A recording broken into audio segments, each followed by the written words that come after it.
Hello दोस्तों, स्वागत है आपका अपने यूट्यूब चैनल सीधी क्लासेज में। और भाई पिछली क्लास में हमने भारत के बारे में कुछ पढ़ा था, थोड़ा रिवीजन भी कर लेते हैं और आगे की क्लास आज शुरू करते हैं। ठीक है, तो हमने पिछली क्लास में पढ़ा था भारत का अक्षांशीय देशांतरीय विस्तार। तो अक्षांशीय विस्तार भारत का कितना है? अक्षांशीय विस्तार, देशांतरीय विस्तार, और हमने पढ़ा था स्थलीय सीमा, जलीय सीमा,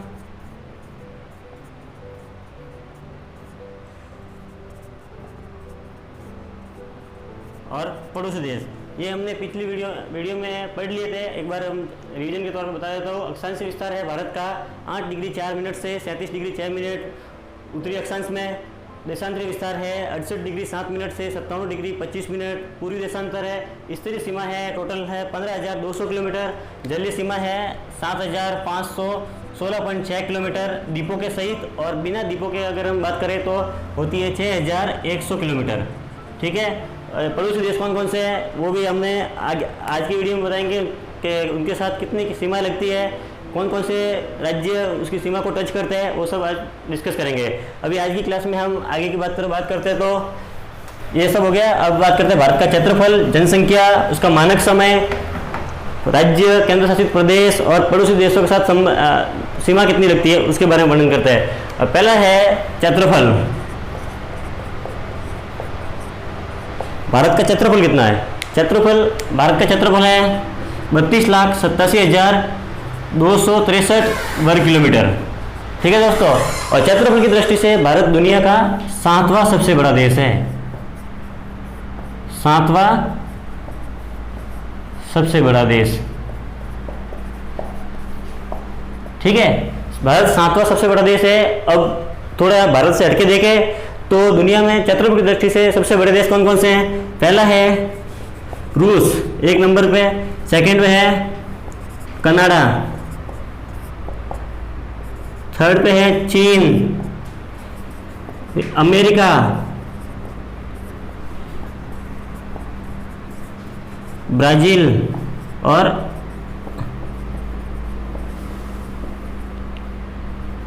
ऑस्ट्रेलिया। ठीक है, तो सबसे बड़ा देश है क्षेत्रफल में रूस, उसके बाद कनाडा, फिर चाइना, फिर अमेरिका, फिर ब्राजील और ऑस्ट्रेलिया, और 7वें नंबर पे है अपना भारत। अब बात करें हम जनसंख्या। जनसंख्या के हिसाब से देखें भारत की जनसंख्या, जनगणना लास्ट टाइम हुई थी 2011 के अनुसार। ठीक है, तो टोटल भारत की जनसंख्या है 2011 के अनुसार 121.01 करोड़। और जनसंख्या में भारत का स्थान है दूसरा। प्रथम स्थान है जनसंख्या में विश्व में, वो है चीन का, और चीन की जनसंख्या है 133 करोड़ 2011 के अनुसार।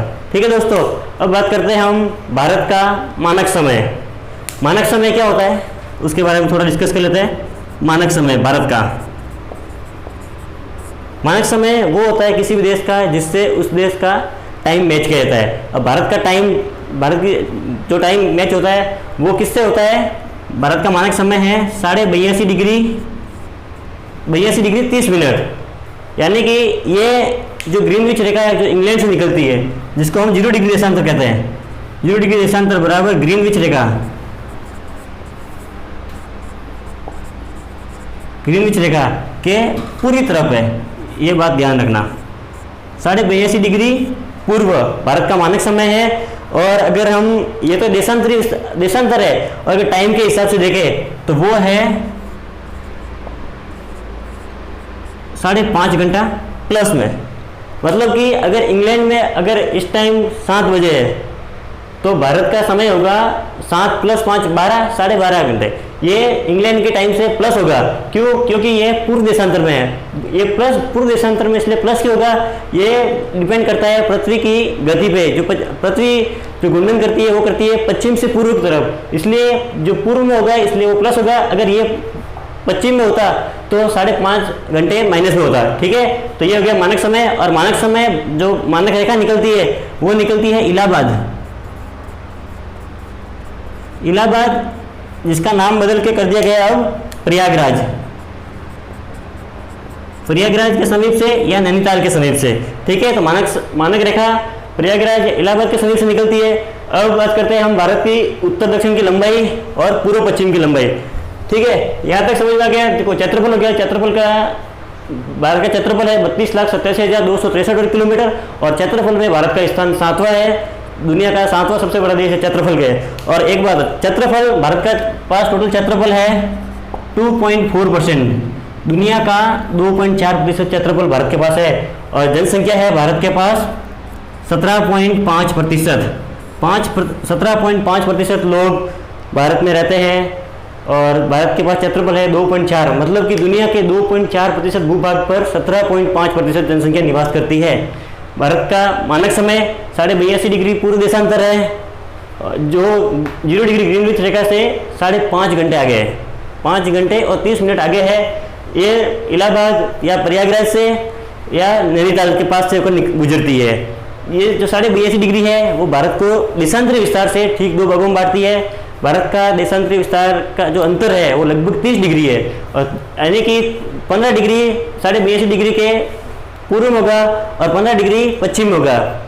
ठीक है दोस्तों, तो ये एकदम देशांतरी विस्तार से एकदम बीचों बीच है और ये जिस प्रकार अक्षांशीय विस्तार से कर्क रेखा भारत को 2 भागों में बांटती है, उसी प्रकार देशांतरी विस्तार से 82.5 डिग्री भारत को 2 भागों में बांटती है। ठीक है, अब बात करते हैं हम उत्तर दक्षिण की लंबाई और पूर्व पश्चिम की लंबाई।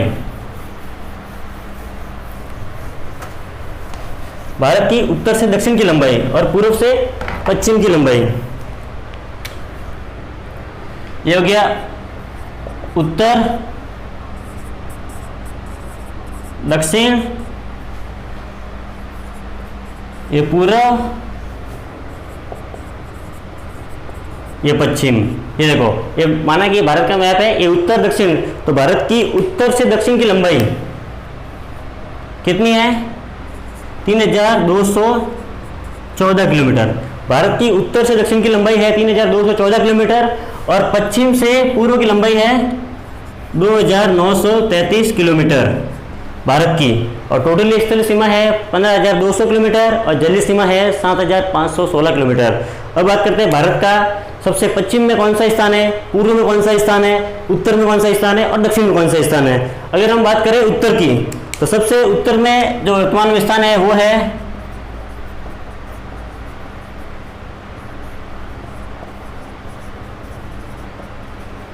सियाचिन ग्लेशियर। ठीक है, और दक्षिण में जो स्थान है वो है इंदिरा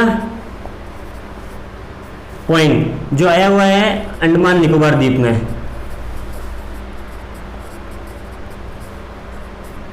भारत का सबसे उत्तर में जो पॉइंट है वो है सियाचिन ग्लेशियर और दक्षिण का जो पॉइंट है वो है अंडमान निकोबार। ठीक है दोस्तों, अब बात करते हैं हम पूर्व और पश्चिम की। तो पूर्व में है अरुणाचल प्रदेश राज्य स्थित है और अरुणाचल प्रदेश का एक लाहौल तहसील में अंदर छोटा सा गांव है किबित।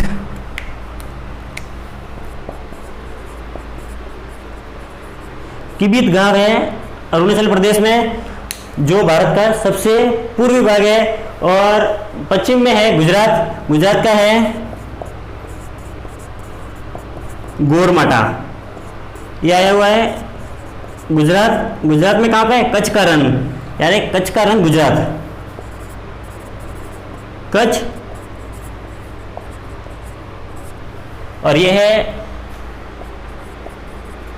लाहौल तहसील, लाहौल जिला, अरुणाचल प्रदेश। ठीक है दोस्तों, तो भारत की उत्तर से दक्षिण की लंबाई होगी 3214 किलोमीटर और भारत का सबसे उत्तरतम बिंदु है वो है सियाचिन ग्लेशियर और दक्षिणतम बिंदु है वो इंदिरा पॉइंट। और इंदिरा पॉइंट अंडमान निकोबार द्वीप में आया हुआ है।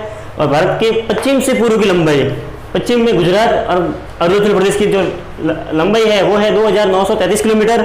और जब से सबसे पश्चिमतम जो स्थान है, यानी सबसे पश्चिम में जो बिंदु है वो है गोरमाटा, जो कच्छ गुजरात में आया हुआ है। और सबसे पूर्व में है किबित, जो लाहौल अरुणाचल प्रदेश में आया हुआ है। ठीक है दोस्तों, अब बात करते हैं हम भारत के राज्य और केंद्र शासित प्रदेश।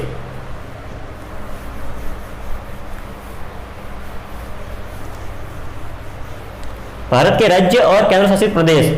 भारत में वर्तमान में टोटल राज्य है 28 और केंद्र शासित प्रदेश है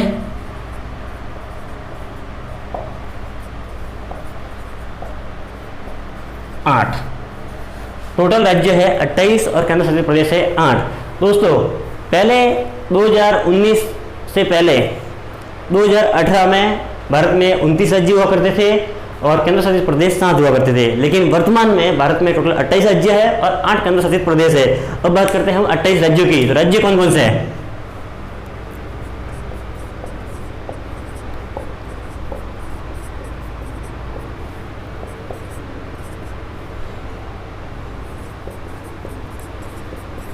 देखो ये TAU3 BNJR फर्स्ट, एक M5 और GHK SP2। अब आपको पता नहीं ये क्या है, ये क्या लिखा मैंने वो बताता हूँ मैं आपको। ये एक ट्रिक बनाई है मैंने जिससे कि भारत के जितने भी राज्य हैं सबके नाम बस 2 मिनट में आप उंगलियों पर गिना सकते हो, किसी को भी खड़े खड़े आप 28 के 28 राज्यों के नाम बता सकते हो।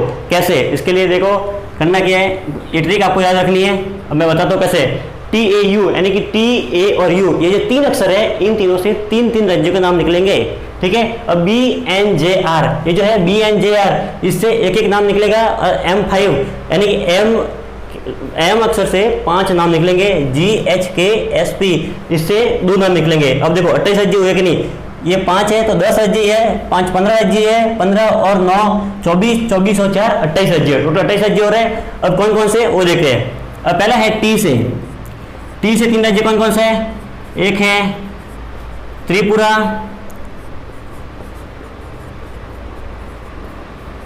तेलंगाना और है तमिलनाडु। T से त्रिपुरा, तेलंगाना, तमिलनाडु हो गया। अब है A से है असम,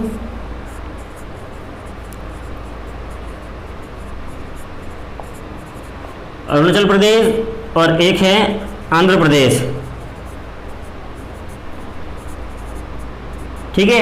T हो गया, A हो गया, U से 3 राज्य कौन कौन से? एक है